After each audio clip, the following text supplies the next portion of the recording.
Hey guys, just getting out of church, and we talked about forgiving yourself. And maybe if you are the kind of person who struggles to forgive yourself for something in your past, I just really encourage you, check out the link. I'll put a link below to this message and to some of the maybe discussion questions you can talk through. There's a kids version in there too, if you might have kids at home who are struggling with some of that.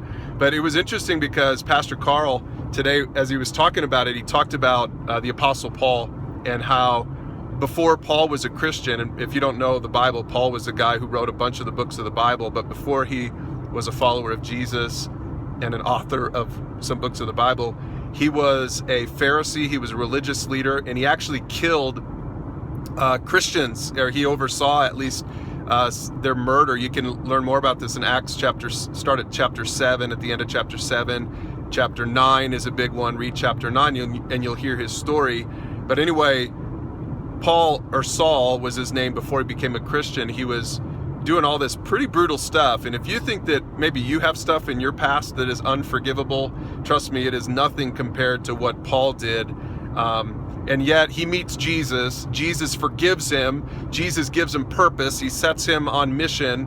Paul, he ends up changing his name to Paul. He ends up preaching the gospel to all kinds of people. Many people came to faith. A lot of the books of the New Testament are written by this guy.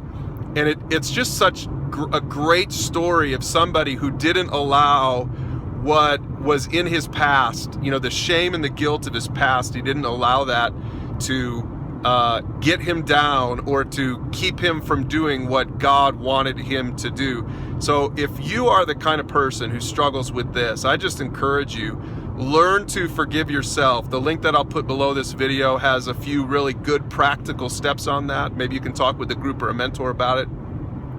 But learn to forgive yourself, because God has forgiven you. If you are in Christ, God has forgiven you, and you can move forward and you don't have to be burdened by shame and guilt. So anyway, check out those links below, and we'll see you in the next video.